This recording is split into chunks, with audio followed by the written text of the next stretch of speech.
Aloha, folks. It's Antonio with HypnosisProductReviews.com. I'm interviewing James Hazelrig from Hypnosis Autism. You did it again. Okay, I'm gonna have this at the blooper reel. HypnosisAustin.com. It's backwards and all that, I Yeah. know, but yeah. Aloha, everyone. Oh boy. Aloha, everyone. It's Antonio Perez with HypnosisProductReviews.com. Today I've got James Hazelrig from HypnosisAustin.com. We're going to be talking about his talk at hypnothoughtslive.com coming up in July. How you doing, James? Doing just great. How's it going there? Oh, good. Finally got through that introduction. Yeah. And everybody, you can see the blooper reel at the end to see how bad I was bluffing on that. That'll be something. Now, if you could do me a favor, could you give my audience a brief backstory of you? A brief backstory about me. Wow. Yeah, and what it is that you do. Well, sure. Of course, I've got a private practice in Austin. I've been doing professional hypnosis for about 5.5 years now, and one of the things I do for fun is I go to the jail, and I teach a class there in self-hypnosis and meditation, things like that. And of course, in my practice, I help a lot of people quit smoking, get over fears. Probably my favorite thing to work with is public speaking. So is that the kind of backstory you're looking for? Yeah. I didn't want to know about any of your deep, dark secrets. Don't need to know about that yet. All right. Now, the one thing that I really like about you is your storytelling abilities. I remember when I sat in for your talk past your Hypnothoughts Live, when you did the story about the East Indian kid and the elephant. That one, I got lost in all those stories trying to keep up. It was impossible. Thanks. Yeah, that's kind of my show-off piece. And you were mentioning backstory. I actually was very much into storytelling before I realized that it was hypnosis. I used to do a lot of medieval reenactment, and people would get together around a campfire and just tell stories all night long. And I realized way back when I was doing that my goal was to get a reaction out of the audience. So if I could make people shiver in broad daylight on a hot summer afternoon, I would say, okay, I'm doing really good storytelling. And if I could get people to where they were picturing the story in their minds as I was telling it, what I didn't know then was that I was in fact performing group hypnosis while I was telling stories. So when I did get into formally studying hypnosis, and they said, oh yeah, and storytelling is a great way to do this, I went, damn, I already know how to do that. Perfect. I remember. You had 2 talks last year, right? Yeah, I did actually. I had the story hour, which is something I'm going to reprise this time. Not all the same stories, but just going to tell stories for an hour. And then I also gave a talk on, I think I called it the kinder, gentler uses of phenomena. Yep. And it was really about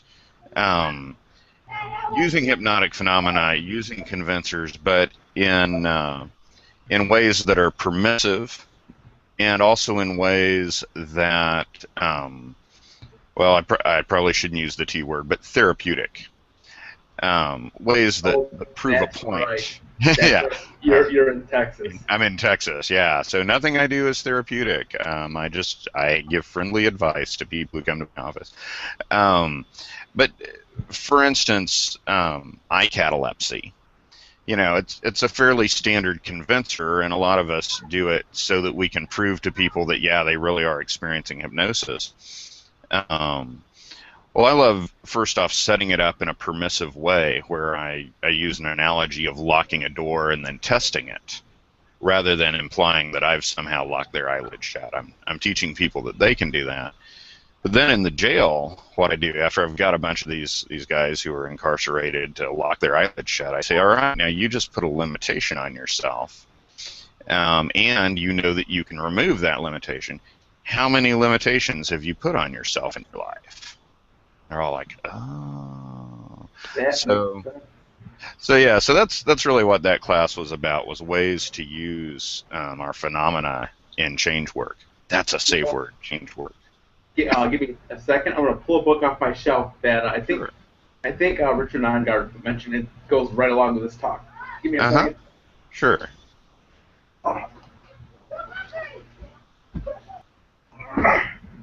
Which- Yes, I love my hypnosis library. Oh, yeah. If you had a chance to, you're going to pop the camera on. Uh, If you had a chance to read the Handbook Oh, of Hypnotic yes. Phenomenon, Yeah, yeah, fantastic book. phenomenal book. Yeah, anybody, if you want to learn more about hypnotic phenomenon and psychotherapy, get this book. I got it on Amazon. I think I got it for like $10. Yeah, it's Absolutely wonderful book. not expensive. Yeah, it was William Mitchell that originally recommended that book to me, and yeah, I went right to Amazon and got it. You know It's what? That's who it was. I think he yeah, might have mentioned it during, I think, the Hypno Summit days. yeah, yeah. I know he's a big fan of that book, and that book was actually a textbook for one of the HPTI courses that I took. Might have been William Mitchell's course, if I remember right. Anyway, yeah, so yeah, fantastic book, that one. Now, of course, a lot of people really love that talk. I was kind of amazed. I went in there and I'm like, oh, I'm going to talk about hypnotic phenomena, and the room was completely packed, and people were really responsive. So I'm not going to repeat that talk this year. And that one was really good. I remember I went to, you did the class, I went to La La Land. Yeah. But I'll definitely be doing the story hour, and I'm really excited. I'm going to do a 2-hour class on how to tell stories, and really get into there, have people practicing, have some coaching and critiquing, that kind of thing. So Ooh, I want to take that class. That will help me big time with my sales abilities. you know, yeah, and of course you're very familiar with this concept, but the connection between sales and hypnosis is just amazing. I was reading a book, and I'm blanking on the author's name. Robin? No, it That's wasn't right. Tony Robbins. No, it wasn't Tony Robbins. Anyway, I'll remember who it was later and go, put this in the show. Is it the Black Book Hypnotic Selling? No, in fact, he didn't use the word hypnosis at all. It's all on sales. But as I was reading the book, just as a game, I started substituting the word hypnosis for sales, and it all made perfect sense. It was just We see a hypnosis fun little with game. everything. Yeah, yeah. Well, he was talking about how people have this negative idea about sales, but it's really this wonderful thing, and how you have to get over your own ideas about it, and how it's a win-win situation, not a win-lose. And I went, all of this, everything in there was all about hypnosis. So, yeah, I mean, definitely. Let me add one real quick point to that. Sure. Where I think you know that I do timeshare here. I don't sell them, but basically the incentive is for people is to take a peek at our timeshare, get discounts on all the activities, and once in a while I'll get people that want to say that salespeople are bad, etc. Yada yada yada. I remember one customer in particular where I was talking about doing the presentation, and they're telling me they weren't feeling comfortable with it. And I asked them, like, well, what do you mean? She's like, well, I feel that you're trying to manipulate me to go into the presentation. At the same time, they were trying to get the discounts without going to the presentation. So I just kind of flipped it around. I was like, well, I feel that you're trying to manipulate me to get discounts without going to the presentation. And that quickly ended that. Yeah, yeah. Yeah, well, I mean, that's the thing, is that people love to buy, but people don't like to feel like they've been sold. Yeah. And so really the art of good salesmanship is just capturing their imagination, proving that opportunity to them so that it's something they want to enjoy. And you're probably going to describe how we can do that in your 2-hour talk. So that people Well, actually sell things. Right. Yeah. Well, I mean, I'll mostly be focusing on how to incorporate storytelling into your therapeutic work with your clients. And so we're going to look at just some of the elements of a story, understanding stories a little bit better. Of course, some tips on where to find stories, but also we're going to play a few games with adapting stories, turning things around. We're going to be playing some games with creating nested loops, because of course that's what I did in the Big Elephant story. Was I started that story about, as you mentioned, the East Indian child on the elephant. And then went off to another story and off to another story to another story, and then wrapped up one story in the middle and wrapped up some of those other stories, and finally got back to the I child on the remember elephant. you had all of us completely. Everybody's like dazed eyes, like what just happened? Yeah, yeah, I love that story, and I say that story, I change it up every time I tell it, and of course with particular clients, I'll change it in different ways. I had one client who basically we kept going back to that through 6 different sessions. We kept going back to the elephant and having other metaphors and visions with the elephants. And at one point, that client actually emailed me a number of pictures of elephants that she had looked up and was putting around her house to reinforce all the work we were doing. So it was just a really fun thing. But I've got a few others, some of those that I tell to the guys at the jail, and we'll be bringing those in. And my plan currently, and it's in the works, my plan is to actually release a compact disc of those stories there at Hypnothoughts Live. Now, it's not a disc on how to tell stories, and a lot of people keep asking me about that. So that might have to be my next project, figuring out, a product that helps people get there. Storytelling muscles down.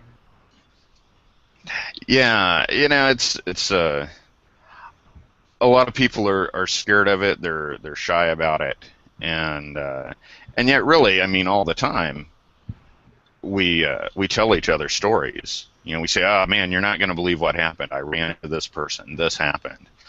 We tell each other jokes. So people are natural storytellers. They just get a little afraid because they're like, "Oh well, I have to be a brilliant storyteller like Milton Erickson. I have to figure out all of these complicated things and work in these language patterns." And really, just telling a story is a hypnotic experience.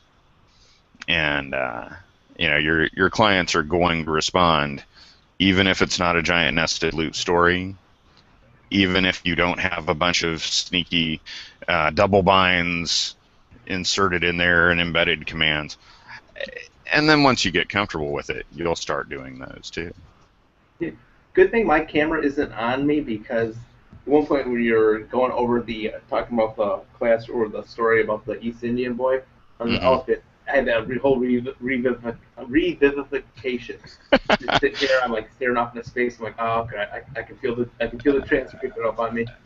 Yeah, and of course I can see you in this, and I saw your eyes kind of glaze over as we were talking about those elephants. And it's funny the paths that elephants go down, and as they go deeper down those paths, they find that they're seeking out that water, and it's amazing the elephant's ability to find the water that they need right now, and then to suddenly wake up. All right. I know. I sit here. Anytime I go into trance, I get this almost like a body, not a body, it's kind of like a body high where I get real giddy and I start smiling. I'm like, okay, I'm about to go there. That's now, let's see. that's neat. I was lost in thought. What was I going to say? Oh yes, last year we had an awesome time doing some street hypnosis on Fremont Street. Yeah, that was amazing. We That had was so how many people did we have? I think we had about 50 people. Yeah, I would say 50 or 60 people went down there, and it was somewhat chaotic, and I think this year is going to be a lot more organized, which will be great. But even so, it was just so much fun, and you know, for bragging rights alone. All right, you know, we got to brag about, hey, I did, you know, street hypnosis next to John Chase and Sean Michael Andrews, you know. Oh, and me, of course. Well, and of course, yeah, and Antonio, of course. Now, what? I don't mean to brag, but this kind of surprised me. I didn't realize that I was a lot more experienced at street hypnosis than most of the people who were going. There's a lot of people that weren't doing anything. I did realize that. Yeah, and quite a few who that was their first time to do street hypnosis, even though they'd been clinicians for years or hobbyists for years. And see, a couple of years ago when I heard about street hypnosis, and I got training in rapid inductions from Shelley Stockwell Nicholas, and then from Richard Nongard and John Serbone, and then I watched some videos by Sean Michael Andrews. I thought, well, okay, I've learned stuff. I need to go do street hypnosis. That's how you get good at it. So I went out and figured out ways to do it and opportunities and learned a lot of things about it. And what I didn't realize is that most hypnotists hear about street hypnosis and go, wow, that would be neat, but I've never done it. It's like, yeah, you have. You just hadn't done it inside an office. Yeah, and so yeah, I was kind of surprised and realized I needed to step into kind of a leadership role. And so what I started doing, of course, I had brought some signs, and I had the small signs with me then that just say free hypnosis today, and I'll bring some of those. But I also this year I plan to bring my bigger signs, and I know it probably looks backwards and you can't see all of it, but it says, "Can you be hypnotized? Find out now." It's hypnosis autism. Oh, hypnosis Austin.com, yeah, at the bottom there, yeah. That's why I was confusing you, because it looks backwards. And I even have a QR code over there. I see you have a QR code too, where that's on part of flyer I got. Yeah, when we're done, I want to point my phone at the screen and see if I can read that QR code there. That would be really interesting. But yeah, I'm one of those who thinks QR codes are really cool, even though apparently they're not. But they haven't caught on as much as they thought. Yeah, I know. I thought I was late game, and it turns out that no, I was just Anyway, turns out nobody's really playing that game. But anyway, So I made sure there were some people with signs, and then when I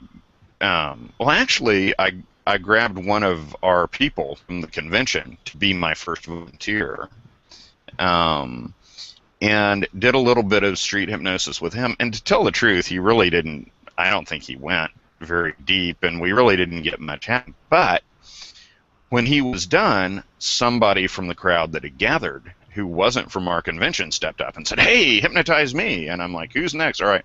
So I worked with him, and then I did something, and I want to encourage the more experienced hypnotists there to do this. I worked with him a little bit, got that guy in a good fancy place, did a few phenomena, and then I said, "Hey, I want to hand you over to a fantastic hypnotist. Come along here with me." And so all the suggestions he gives are just going to be twice as powerful as the ones that I've been giving you. And I tagged in one of the hypnotists who'd never done it before. And then he worked with that guy, and he, finished up with him and said, "Who's next?" And somebody stepped up to him. He worked with him, and then tagged somebody else in. So we were doing tag team, and actually, then what would happen is I'd step away a little bit, and some other person would come up to me and say, "Hey, can you hypnotize me? I just saw you hypnotizing him." So I ended up starting like several different circles of that and chains of that. And I think that's something we really need to do for our colleagues who haven't had a chance to do street hypnosis, because it gives them that experience. It's kind of like a hypnotic. Like a hypnotic gangbang? Yeah, well, yeah, no, not like that at all. No, more like tag team. Not like tag team wrestling. Not like everybody's thinking. Yeah. Mine out of the gutters, folks. Right. And so, I thought it was a really great opportunity, and we there were roles that different people would take on for a time. There's the role of holding the sign, getting people over there. There's the role of being the hypnotist. There's the role of being that first volunteer, because that's what you have to do to get the ball rolling a lot of times. I usually don't have that privilege when I'm off doing street hypnosis the way I normally do it, because normally I don't do it like we did it on Fremont Street. Fremont Street is different. It's a festival. People are in a certain mood. They're trying things out. Normally I go to like smaller street festivals and fairs or the local Halloween event, and I'll set up a table and some chairs and put up the signs. So then, and usually I don't have a seat here, so I just sit down and wait. And there's no much sitting down and waiting. People are just scrolling right up to you. Yeah, no, at Fremont Street, once we got it going, people are like, hey, what is this cool thing? And somebody who was not with the convention posted video of me doing street hypnosis there on Fremont Street. Oh, wow. Just one of the people who happened to be there, because it's something interesting they saw. And in the comments it said, oh, yeah, man, that guy's out there like every weekend. I've seen him a bunch.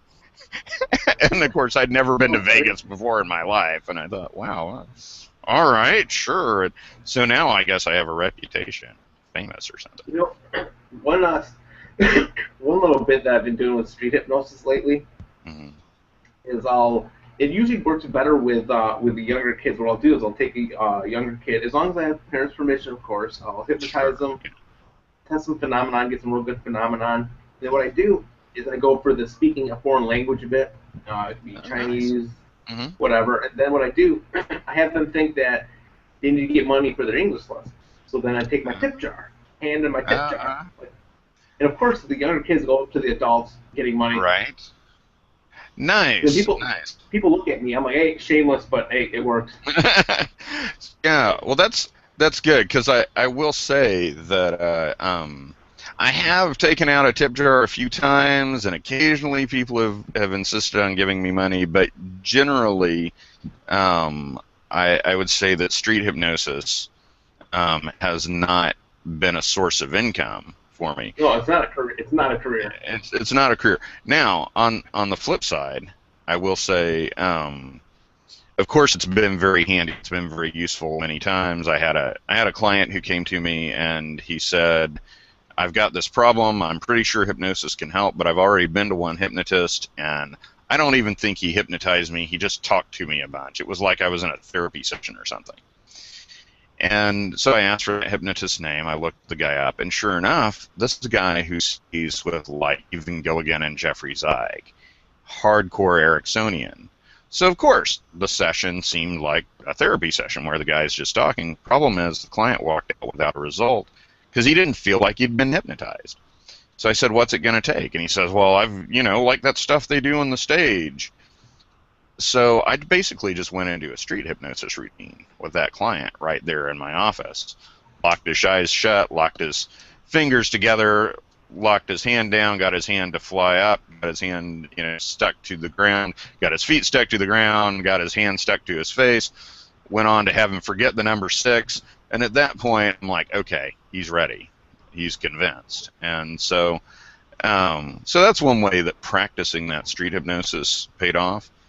But it actually paid off monetarily for me, because a few months ago I got a call from a guy who said, hey, I found your website. You're one of the first people who came up when I Googled Hypnosis Austin.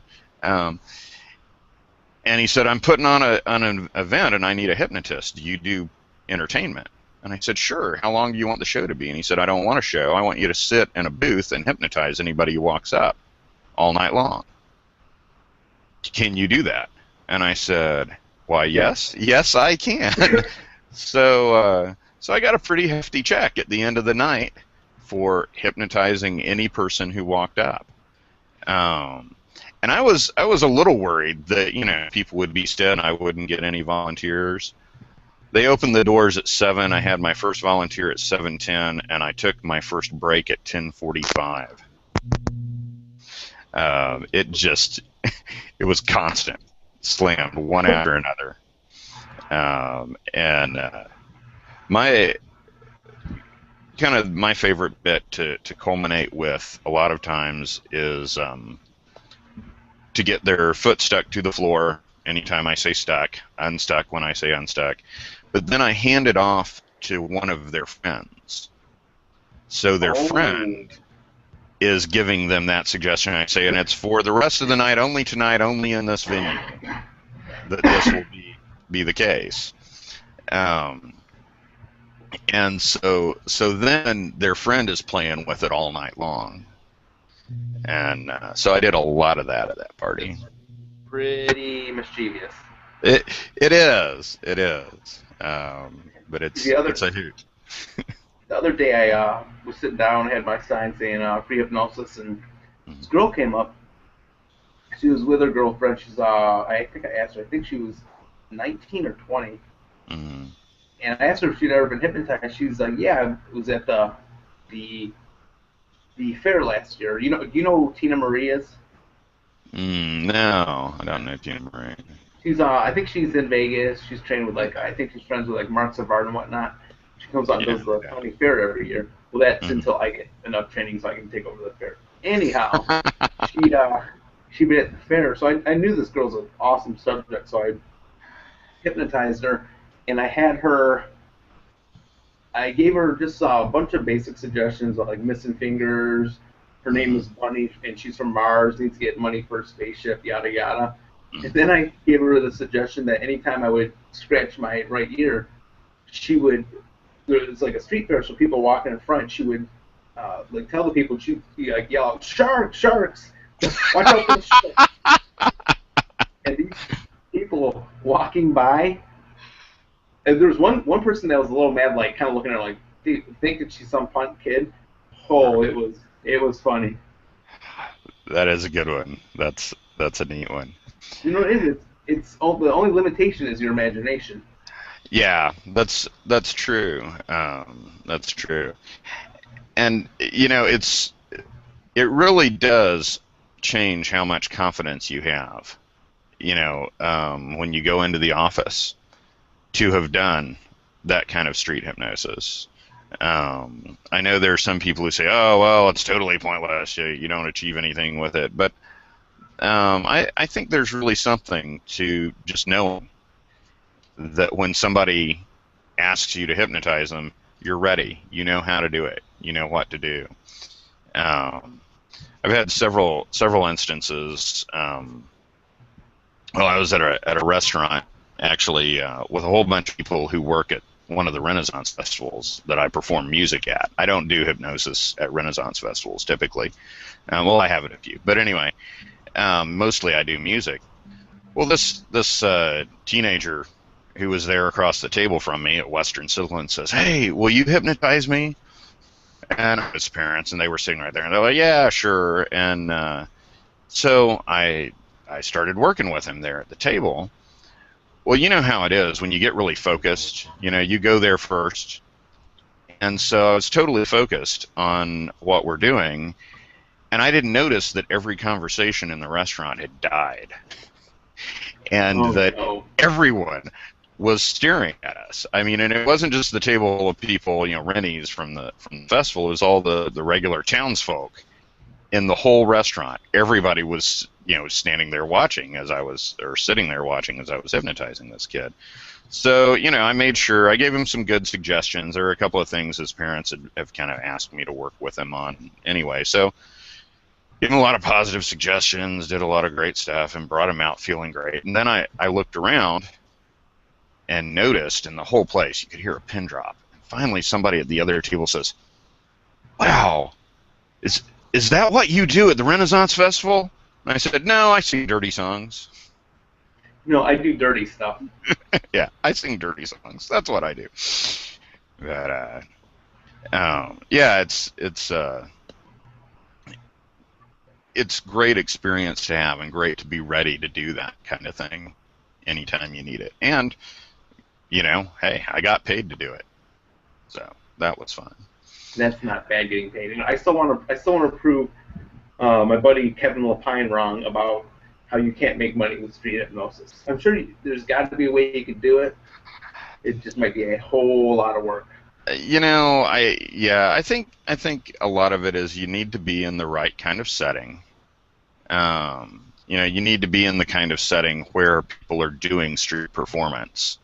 And so there is already that idea that you should be tipping performers. Um, I think setting up that context is one of the important things. But ultimately, I find even if I don't make money at it, it's just a heck of a lot of fun. Oh, it's a blast. I have a blast. You know what I like almost more than the funny bits? Usually after I hypnotize everybody, I try to give them some kind of positive suggestions, Hmm. especially with the kids. Oh You yeah. know, the educational system in the U.S. is not so good, so I'm always trying to give them suggestions on doing good in school, no, but basic stuff. Anyhow, Mhm. I just had a brain fart. I was saying about doing the pause. Oh no! Usually, what I'll do after I hypnotize somebody, I'll tell them, considering they had enough confidence to kind of let loose, have fun, that they pretty much have confidence to do anything they want. And then they'll usually what I do. Sometimes I forget, knowing that that we get thirsty after we come out of trance. I'll basically Mhm. set that up. I'll set that frame up. I'm like, hey, when you open your eyes, if you find yourself thirsty, that'll be a sign that these positive changes have already taken place. Oh, nice. Nice. That's a good one. And then I ask Yeah. them, I'll look at people like, you thirsty? And then they're like, yeah, they kind of got that little surprise in their eyes. Mhm. Yeah. I love giving people positive suggestions, and I always like to wrap up with something like that.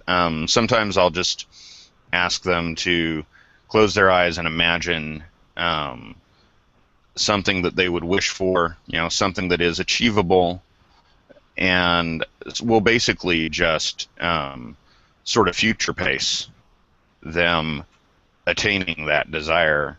Sometimes I'll do arm catalepsy and have them, make the fist out there, get the arm totally stiff and straight, and move anything that could be standing in the way of their success out to their fist.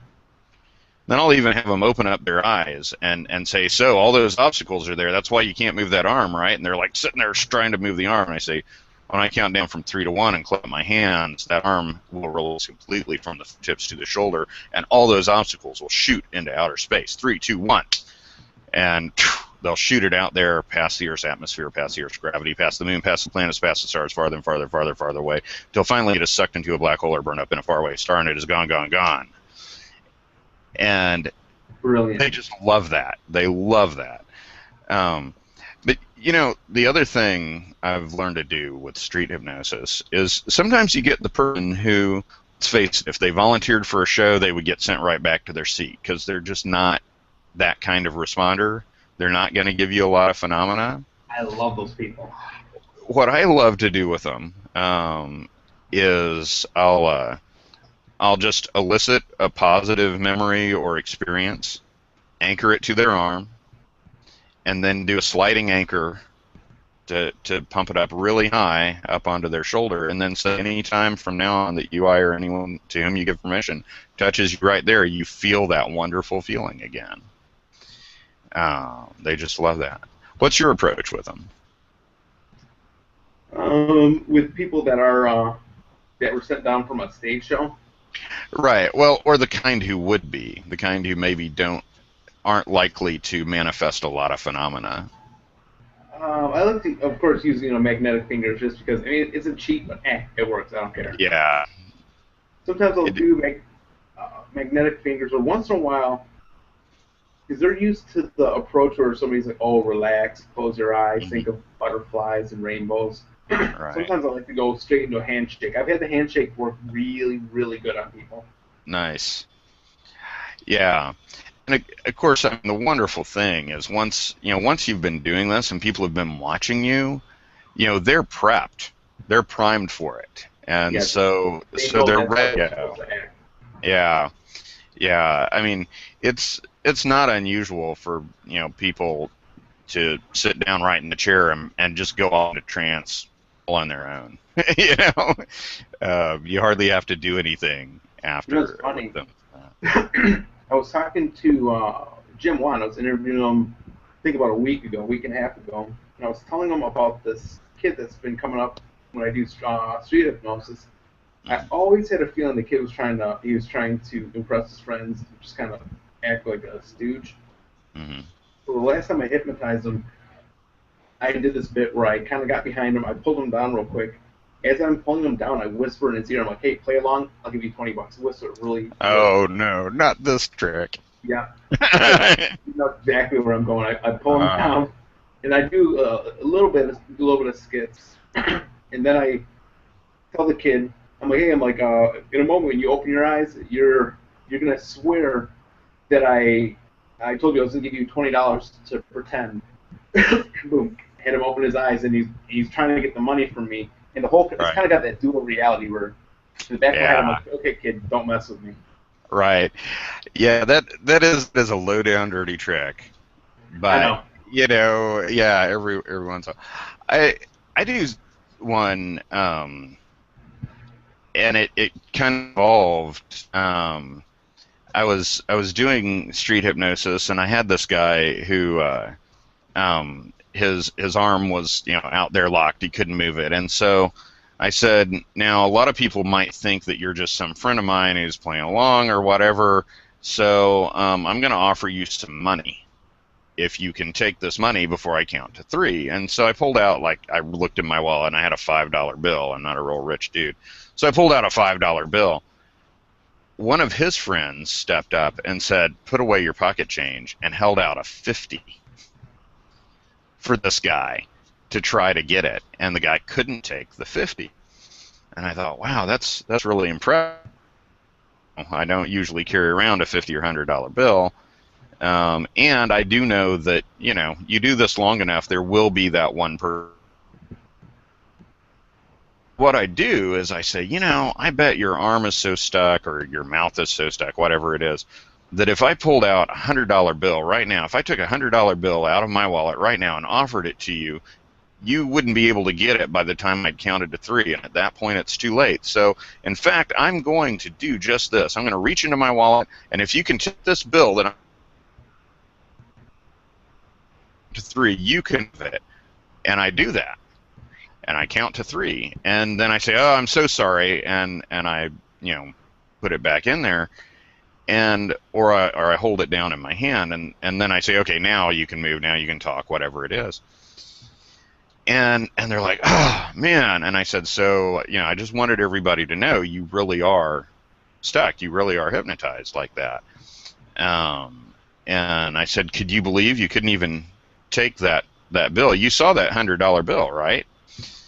And a lot of times they'll nod their head and say, yeah, I saw your $100 bill. And I'll say, you mean this bill? And I hold it up and it's a one.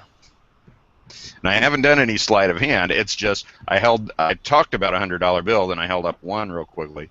So they end up getting a visual hallucination a lot of times from that. Now I did have one kid who was like, "Rah!" And he pulled himself right out of trance, and he reached over and took the bill. And I said, all right, you earned the dollar. You got it. He's like, wait a minute, this is only a dollar. If you wanna have fun with people, what I do is I'll hypnotize somebody, test them, make sure I can get some good negative hallucinations, or even Mm-hmm. positive actually. I'll hypnotize them, eyes closed, and I'll tell them that they're going to be getting $100 bill from somebody, or I'll put it on the ground, put a dollar bill on the ground, have them open their eyes. I'm like, hey, I'll point down, like, hey, somebody left that for you. And you see the kids, you can tell if it's real because the kids' eyes light up. I'm like, hey, here's the deal. You Yeah. can keep that $100 bill if you go get change for it. And I point to one of the street vendors behind me. And all the street vendors know what I do, so Right. they'll all give them like quarters. All the street vendors know Right. what's going on, and then the kid comes back and he's like, "Dude," like in like a Hawaiian accent, he's like, "Yeah, the bro, you just ripped me off." It's funny.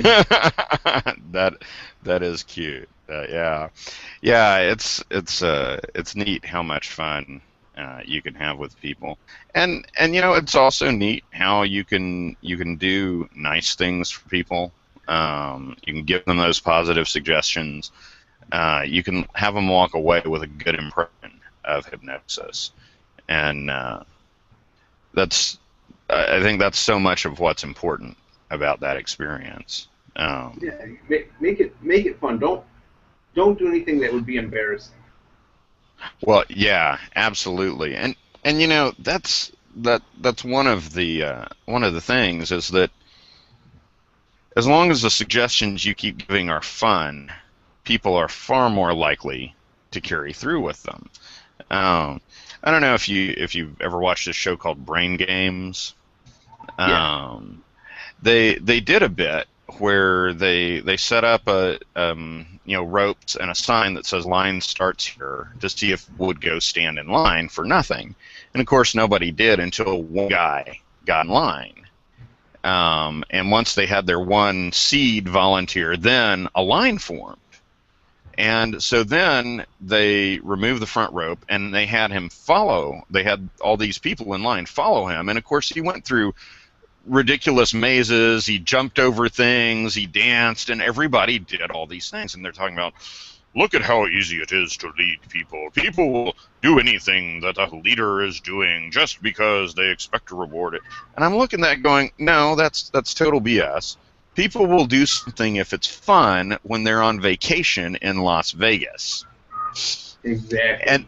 And that was the thing, was that all the things he had people doing were things that were fun.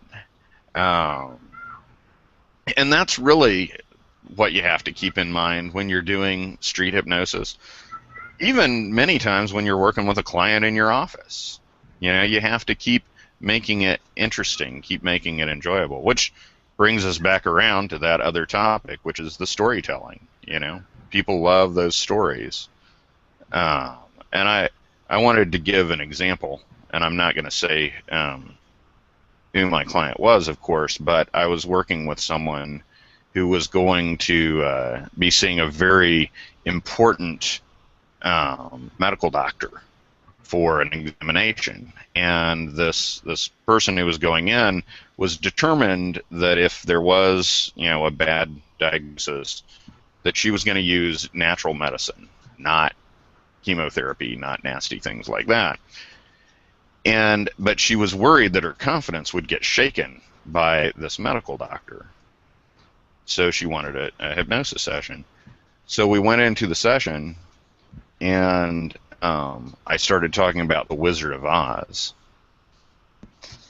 and about facing the great and terrible Oz and realizing that he's just a man behind a curtain, and that she's had the ruby red slippers with her the whole time. She's had the way of dealing with it.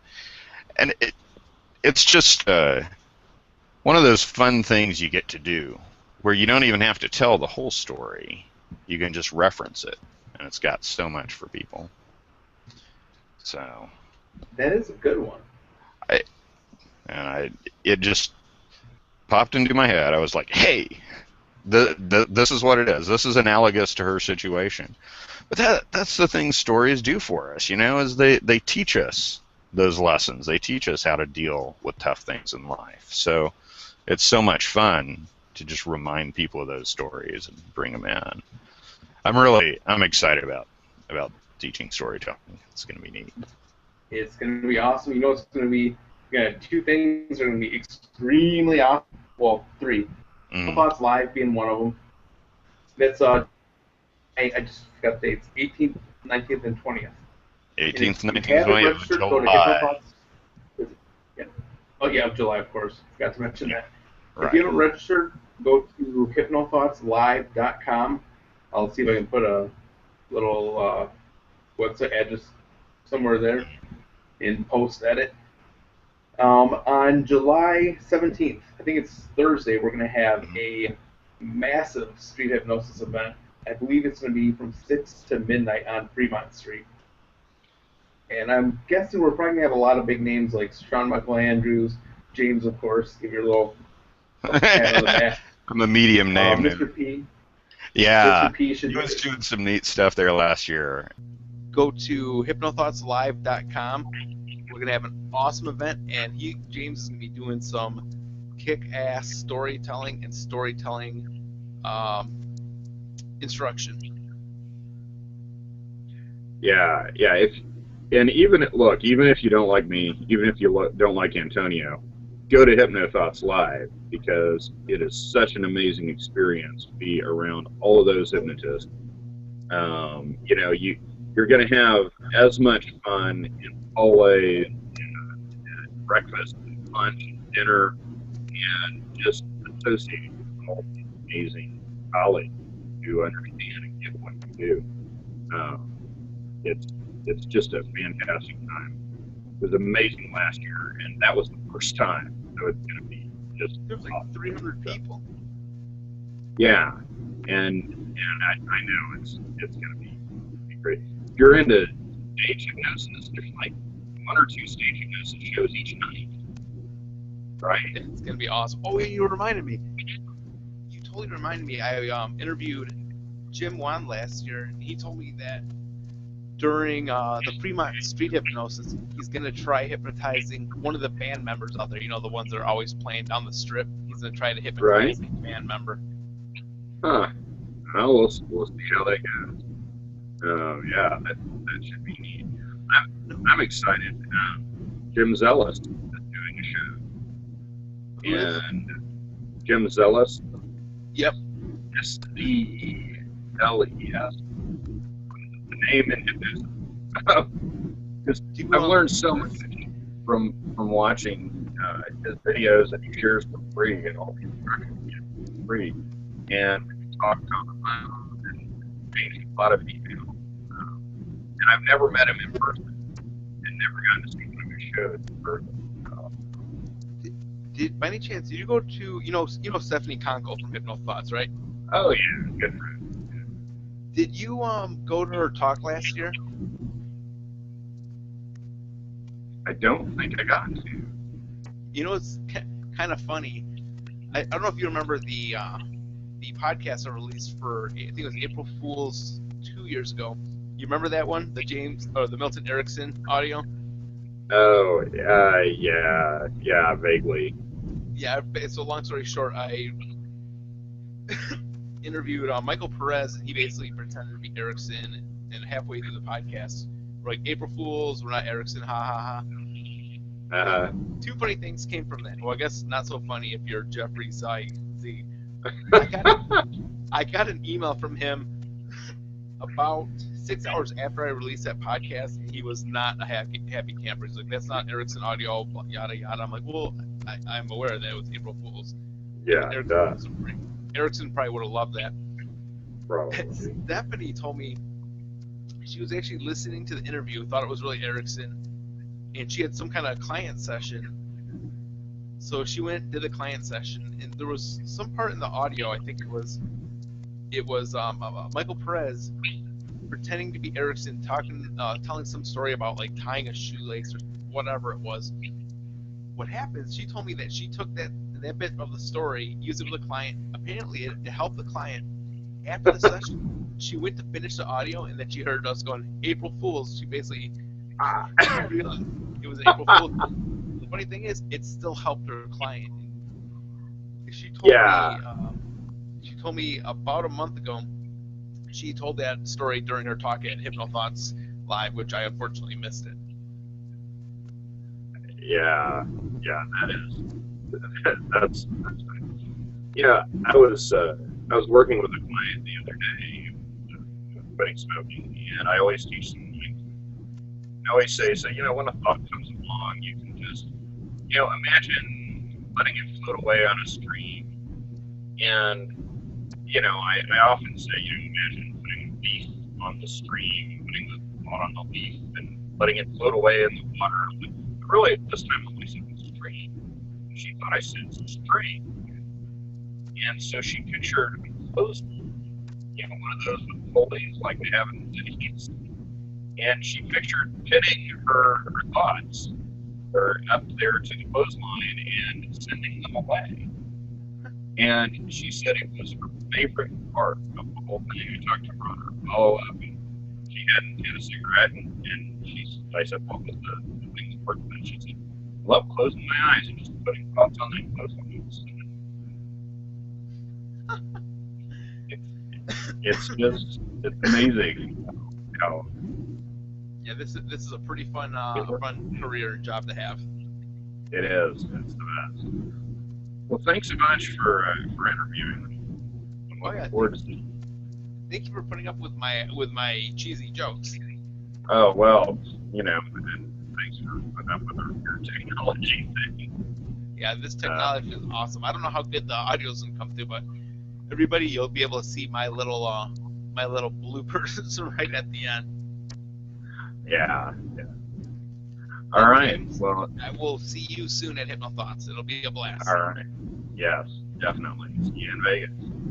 And everybody else, do me a favor, share this post on Facebook, Twitter, and all those other happy, friendly social media places. And I will see you in very, very soon. Yeah, just slightly over a month. Adios.